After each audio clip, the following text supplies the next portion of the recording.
how much of your income in retirement should come from fixed, or dare I say, guaranteed sources. If you need this much income in retirement, how much of that income should come from guaranteed sources? I've got a real life planning scenario and some perspective coming up.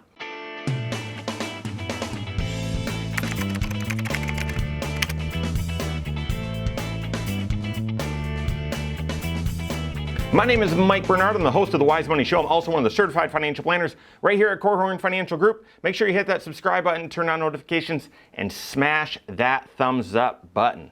All right, so how do you structure your retirement income? I mean, that is an enormous problem these days because I don't know if you've noticed, but interest is terrible. If you're borrowing money, wonderful. But if you're in retirement or approaching retirement, this is an enormous problem. It's harder to retire today than it has been in the past simply because you can't get yield. You can't get interest income.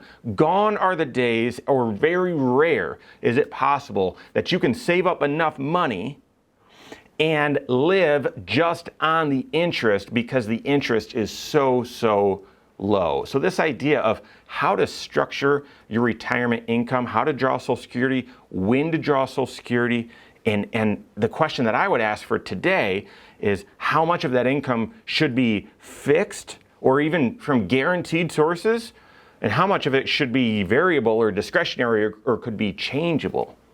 Well, I'm going to share a principle, but through a real life planning scenario from a couple that I just met with a couple days ago, and because I think this could help you. Now, everyone's financial situation is completely different. That's why in every video I talk about the need for comprehensive financial planning. You've got to sit down with a CFP, Certified Financial Planner, who does comprehensive planning and work with them on your unique financial situation. You might have the same job as the person in the office right next to you.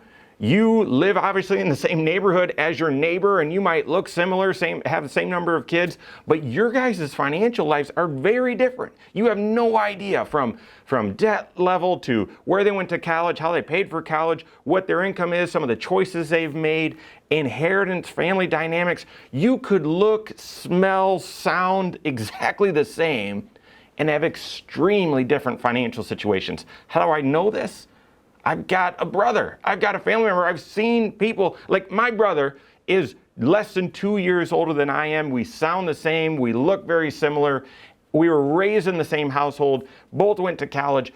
Our financial situations are very different. And you would say, gosh, you guys are as similar as possible. We're very different, financially very different. So you've got to work with your CFP on your unique financial situation. So what principles would we draw out when it comes to how to structure your retirement income and how much of it should be from guaranteed sources? So I met with Corey and Cassie just a couple days ago, okay? So there's about an 8-year age difference between Corey and Cassie, and he retired early because he built up a business and he sold it. And so they've got IRAs, they've got Roth IRAs, and they've got a chunk of dollars that's just in a trust account, okay?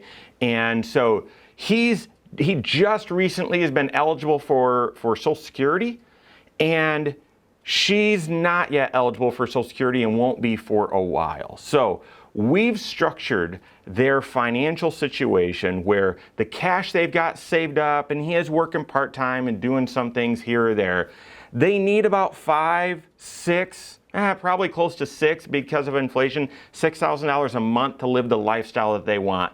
That covers all of their necessary expenses, their normal monthly expenses, and then a little bit of fun as well. It doesn't cover all of the other, buying a car or going on a big family trip, something like that. It covers their basic monthly expenses, and then a little bit of that discretionary as well is all built into that. Let's call it $6,000 a month. Where that income is coming from right now is they've built up cash before retiring and from selling the business, and they had way more than what they really needed. So instead of taking that chunk of money and putting all of it into the investment world, the stock market world, and hoping to get some sort of rate of return, we said, no, that's That's low risk money because it's short term. Like, you need that money now. So we've just had them living off of their savings, and that's going to last them another 2-3 years, something like that. So then here's where the planning comes in.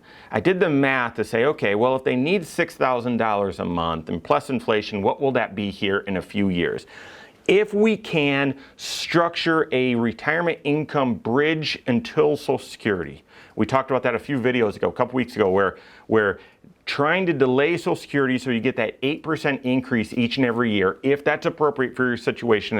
It was mathematically for their situation because of the income, or excuse me, the age difference between husband and wife here.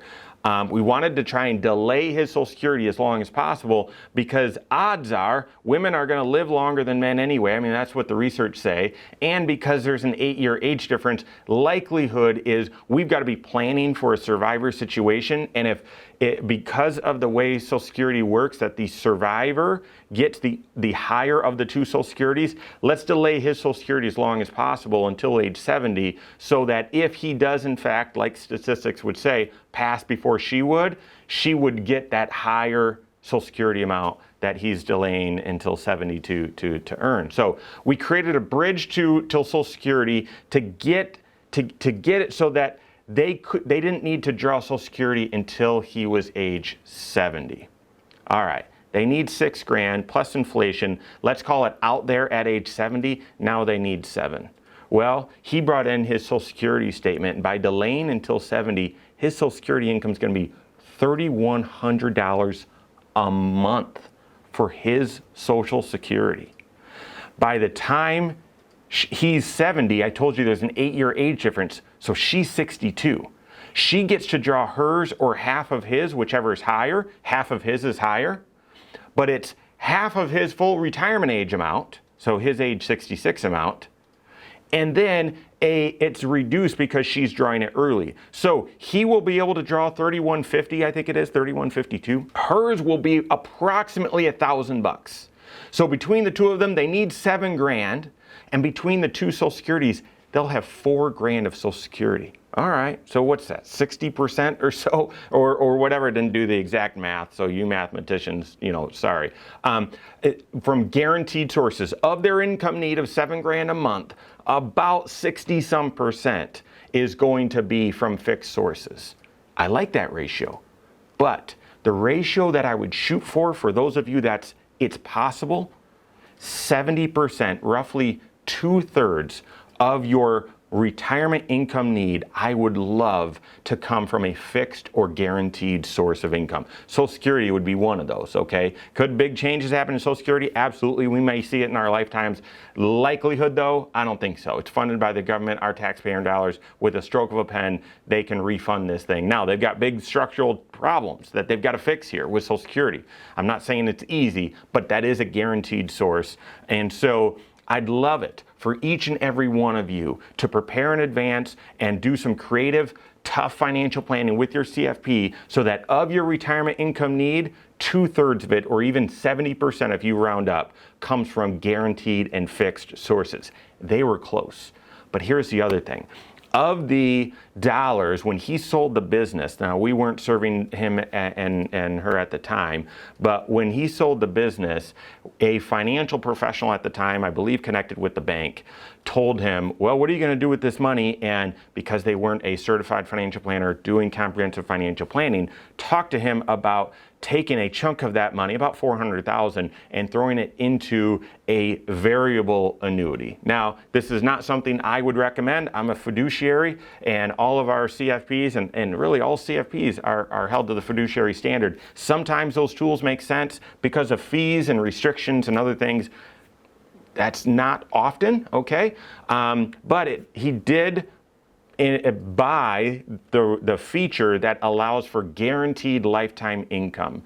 And so by the time he hired us to serve him and his wife and build this retirement plan, well, it's going to be very costly to make a change with that annuity because of how those fees are structured. So we didn't want to make a change with that, and ultimately decided to make some chicken soup out of, well, you know the analogy there. So When he turns 70, actually a couple of years before, based on guarantees, we're going to be able to turn the guaranteed lifetime income on that $400,000, on that piece of their investment. It's going to provide another $1,200 to $1,500 a month of guaranteed income that will last. And we're going to structure it so that it lasts as long as both of them are alive. If they both pass soon, there will be a death benefit that's paid out to the family, but assuming that they're going to live for 30, 40 years, that will provide a significant amount of guaranteed retirement income. Therefore, at age 70, a few years from now, they're going to need about $7,000 a month. $4,000 is going to come from Social Security. Another $1,500 is going to come out of that guaranteed, that annuity, that variable annuity I didn't love, but because he had this income rider, this guaranteed income provision, we're going to be able to use that. Now we've exceeded that 70% threshold of guaranteed income to what their overall retirement income is. Wonderful. Wonderful. Now they can be in retirement, face all of this uncertainty with low interest rates and stock market potentially being in a bubble, housing bubble, all sorts of changes and obstacles, challenges that we face as an economy. And they don't really have to worry about it because the rest of their dollars, we can just look and say, well, can we get 1%, 2%, 3% interest on that? And we're doing that through the personal pension plan. Absolutely, that's no problem. We get the rest of their income need and have plenty extra so that when they need to buy the new car, when they want to take a bigger trip, when they need to do some home improvement, we've got plenty of resources there for their plan to be intact. All right, in your situation, whether you're approaching retirement or you're still saving and sacrificing for it, how much are you planning of your retirement income need to come from guaranteed sources? Social Security alone, typically, on average, only accounts for 1/3 of what you're going to need. I want guaranteed or fixed sources to account for 2/3. Do you have a plan that you're working to get you there? If not, work with your CFP, and if you don't have one, you can contact one on my team. Find us online, corehorn.com, that's Corehorn with the K, wisemoneyshow.com, you can find us there as well, or give us a call, 574-247-5898. All right, there you have it. Go out and take your next wise step in your financial life.